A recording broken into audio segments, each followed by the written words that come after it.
2019年，马来西亚选出新一届的国王，由彭亨州的苏丹阿卜杜拉出任马来西亚最高元首一职，也就是马来西亚国王。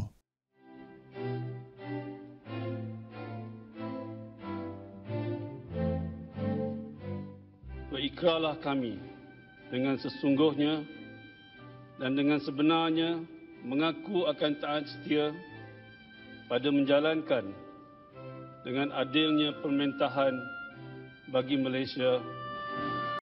有趣的是，马来西亚的国王不是世袭的，而是每5年由统治者会议 （Conference of Ruler） 选举出来。有资格在统治者会议上投票的是马来西亚9个州的苏丹国王。换句话说，马来西亚拥有9个不同的皇室。今天我们来聊聊为什么马来西亚有这么多皇室。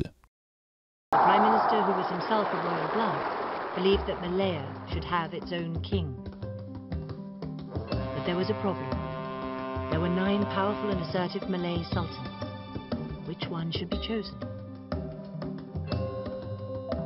马来西亚是联邦制君主国，各州有独立的行政自治权，但在其之上还有一个马来西亚联邦政府，负责统筹所有联邦事务。我们翻开地图，可以看到今天的马来西亚由2大部分组成：马来半岛最南边的土地，以及隔着海对面的婆罗洲上2块地区，分别是西北部的 Sarawak， 也就是中文中的沙拉越，和北部的沙巴。中文称沙巴。马来西亚由这13个州与3个联邦直辖区组成。现任国王阿卜杜拉来自马来半岛上的彭亨州，他除了是马来西亚联邦国王以外，也是彭亨州苏丹。事实上，马来西亚的13个州中的9个州仍有皇室，这9个皇室早在马来西亚1963年建国以前便已存在。例如，彭亨州早在1470年就建国，但还不是历史最悠久的。最古老的是吉达苏丹州，12世纪便已建立。除了这9大苏丹国以外，还有其他4州，像是婆罗门州上的沙拉越和沙巴，还有马来半岛上的槟城与马六甲。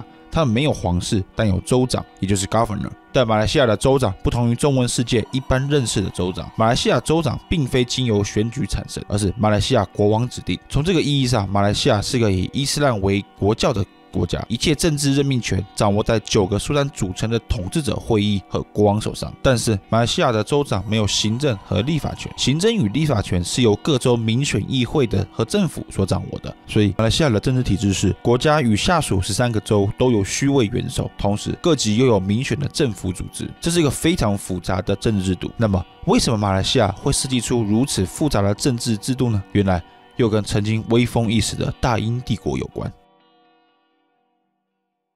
For 200 years, Britain was the most powerful nation in the world. From Canada to India, from Australia to Nigeria, from the Caribbean to South Africa, the British Empire once ruled over 1/3 of the people on Earth.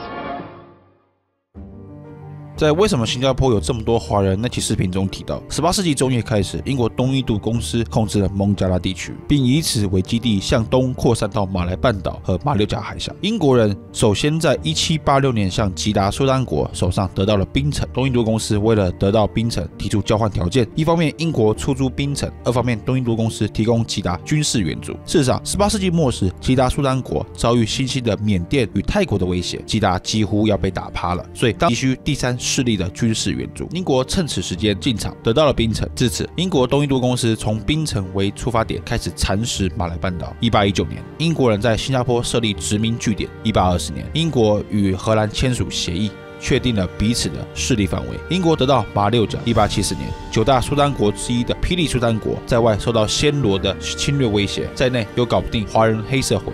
所以时任苏丹的阿卜杜拉穆哈马沙2世同意大英帝国介入。同年，霹雳政府与不列颠帝国签署邦洛条约，英国取得天定，并且开始一项影响深远的新体制，那就是 Residency System 英国驻扎官制度。在这个制度下，除了宗教事务以外，其他像是霹雳国内的政治、经济、军事的决策权，皆需英国驻扎官首肯才行。换言之，从这时候起，英国人夺走了霹雳苏丹的政治权利，皇室仅对宗教事务负责。不久，马来半岛上其他3个苏丹国是兰俄、森美兰和彭亨苏丹国也都被迫建立起了英国官员驻扎制度。这4个苏丹国被称为马来联邦 （Federated Malay States）。他们的共通点是皆有英国驻扎官制度，英国殖民官员直接接手这4个苏丹国的政治决策权，这很不同于北边和南边的5个苏丹国的状况。事实上，在英国殖民时期，这5个苏丹国又被称为 Unfederated Malay States， 中文又称为马来属邦。那么，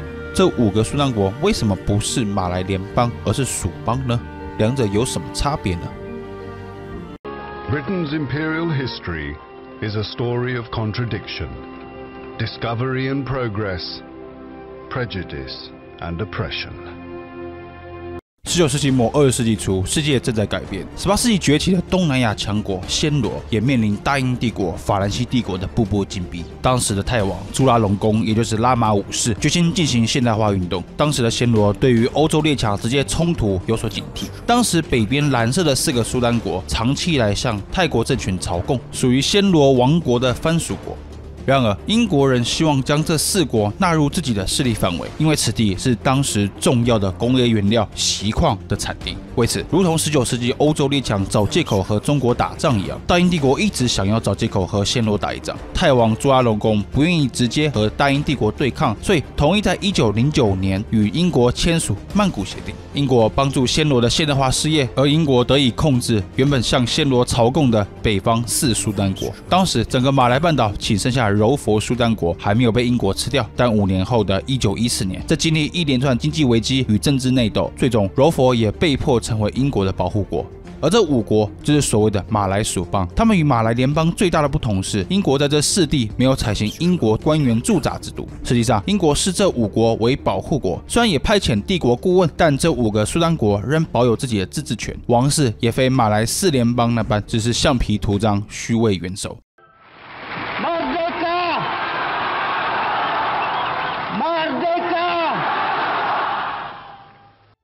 2次大战结束后，民族主义席卷全球。马来半岛上的民族主义者希望能结束英国人的殖民统治，马来民族主义者希望建立一个以伊斯兰为主的联邦政体。所以4个马来联邦、5个马来属邦与海峡殖民地中的槟城和马六甲合并为马来西亚联合邦 （Federation of Malaya）。当时由于各种复杂的政治、宗教、族群因素，新加坡没有被纳入马来亚联合邦。但在1963年时，拥有这11州的马来联合邦与也曾经是海峡殖民地的新加坡、沙拉越、沙巴组成新的国家，也就是今天的马来西亚。但大家也都知道，后来也因为各种宗教族群考量，马来西亚在2年后1965年把新加坡踢出联邦，就是因为整个联邦的建立是由原马来联邦、马来属邦等9个伊斯兰苏丹国主导。这是被尊称为马来西亚独立之父的东姑阿卜杜拉曼。大打从一开始成立马来联合邦时，就不想让同为英国殖民地的新加坡加入联邦，因为如果新加坡真的加入马来西亚的话，新的华人人口加上来，会使得华人成为马来西亚第1大族裔，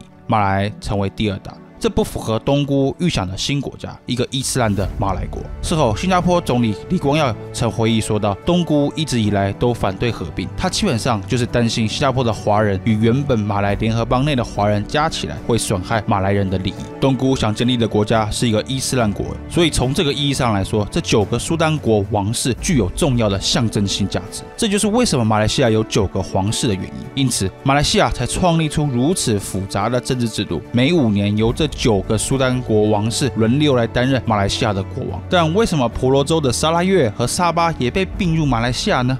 那又是另外一段故事了。如果你对这个问题感兴趣的话，欢迎留言告诉我。如果你看到这里，感谢你的鼎力支持。如果你对于本频道怎么制作历史视频，以及我平常做研究的一些心得感兴趣的话，可以考虑追踪我的 Twitter 还有部落格，连结我放在描述栏内。我们下期见。